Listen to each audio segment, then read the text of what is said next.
Mesdames et messieurs, bonsoir. Soyez les bienvenus. Moi, c'est Ahmed. Ce soir, nous allons parler d'un sujet. Nous allons parler de l'arrestation de l'opposant sénégalais Ousmane Sonko. Et nous avons tous vu, comme vous venez de le voir dans la vidéo, comment ce monsieur a été maltraité par la police, comme si on avait affaire à un terroriste. Et c'est dommage, vraiment c'est dommage. Quand j'ai vu cette vidéo, je me suis dit, où allons-nous exactement? Parce que nous avons vu que c'était c'était une police qui vraiment était prête à tout et qui même pouvait aller jusqu'à l'assassinat de ce dernier. Et là, nous n'avons pas compris, parce que je n'ai pas du tout compris. Et je me suis dit que pour un pays comme le Sénégal, un pays qui a été pris comme un exemple au Sénégal, en Afrique de l'Ouest, pour un pays comme le Sénégal, c'était vraiment inimaginable que nous arrivions à ce stade-là. Et j'ai vu une police vraiment zélée, une police qui voulait à tout prix finir avec ce monsieur qui n'a pas d'autre crime que d'essayer de briguer le poste de président. Et malheureusement, Macky Sall, qui est venu par la voie démocratique, ne voit pas ça de cet angle-là. Alors, ça nous pose beaucoup de questions. Moi, personnellement, ça me pose beaucoup de questions parce que je me dis, si nous allons dans ce sens-là, qu'est-ce que nous pouvons faire? Parce que quand on voit déjà au niveau de l'Afrique que toutes les élections en Afrique sont objets de haute tension, sont objets de bagarres, de guerres et d'assassinats. Alors on se pose la question, est-ce que les Africains ont vraiment appris ce que c'est la démocratie? Parce que la démocratie, elle n'est pas seulement européenne, la démocratie a existé en Afrique. La démocratie existe en Afrique avant même l'Europe déjà. Que ce soit en Égypte, que ce soit que ce soit aussi en Afrique de l'Ouest, que partout la démocratie a toujours existé. Parce qu'on a considéré toujours la voix de la majorité. Mais avec l'arrivée de ces colons, nous nous sommes retrouvés avec une démocratie que nous avons carrément copiée de l'Occident, mais qui n'était pas la nôtre. Et cette démocratie, malheureusement, c'est ce que nous sommes en train de voir actuellement, qui est en train de faire du tort à toute la population africaine. Alors, ce monsieur qui a été arrêté, ce Sonko par exemple qui a été arrêté, il faut le dire, c'est un Sénégalais comme tout. On ne peut pas aussi l'arrêter comme ça a été le cas. Le tirer de sa voiture et malgré tout, au gaz lacrymogène, et donc ça, c'est inadmissible.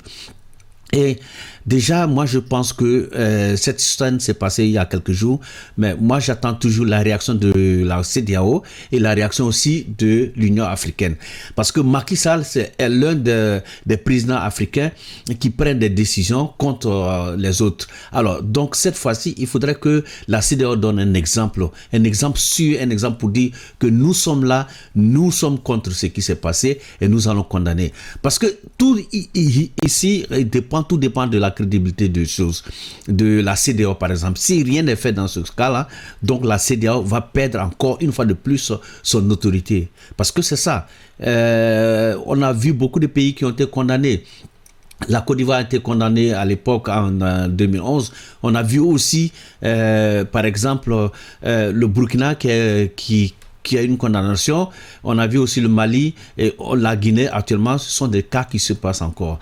Et donc, il faut que on agisse, il faut que les autorités de la CEDEAO agissent contre ce qui s'est passé avec l'arrestation de Ousmane Sonko. Sans ça, la CEDEAO va perdre sa crédibilité et nous allons nous retrouver chaque fois avec chaque fois qu'il y a un conflit, chaque fois qu'il y a un texte qui n'est pas respecté, nous allons passer à d'autres sujets, à d'autres choses et finalement la CEDEAO ne sera qu'un nom, ne sera qu'une coquille vide. Et ça, je pense qu'il faut l'éviter. Parce que ce qui s'est passé, ce que nous venons de voir, c'est pas possible. On ne peut pas accepter qu'on puisse arrêter quelqu'un comme ça, qui n'a même pas fait de crime, qui n'est même pas un terroriste, qui n'a pas fait d'attentat, rien. Quelqu'un qui seulement a des idées opposées aux idées du président en exercice, et là ce n'est pas inadmissible, ce n'est pas vraiment admissible. Donc il faudrait qu'on arrête ça carrément, il faudrait qu'on condamne ça, il faudrait que les autorités de la CEDEAO, il faudrait que l'Union africaine agisse ici.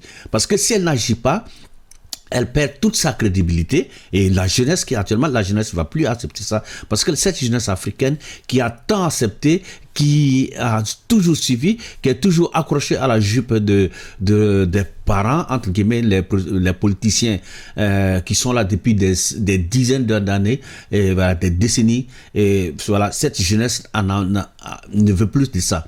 Elle en a fini, elle a dit non, basta jusqu'ici et pas plus loin. Donc, moi, je dis qu'il faudrait que nous essayions nous attendons la réaction d'abord, je dis bien nous attendons la réaction de la CEDEAO et la réaction de l'Union africaine. S'il n'y a pas de réaction, nous savons déjà comment ça se passe en Afrique et comment ça va se passer. Moi, c'est Ahmed Bamba et n'hésitez pas à nous liker, bien sûr. Likez-nous, partagez au maximum et vous venez d'écouter le podcast Wora FM. L'émission de ce que vous venez d'écouter s'appelle Mon avis et nous donne aussi notre avis. Merci encore une fois de plus.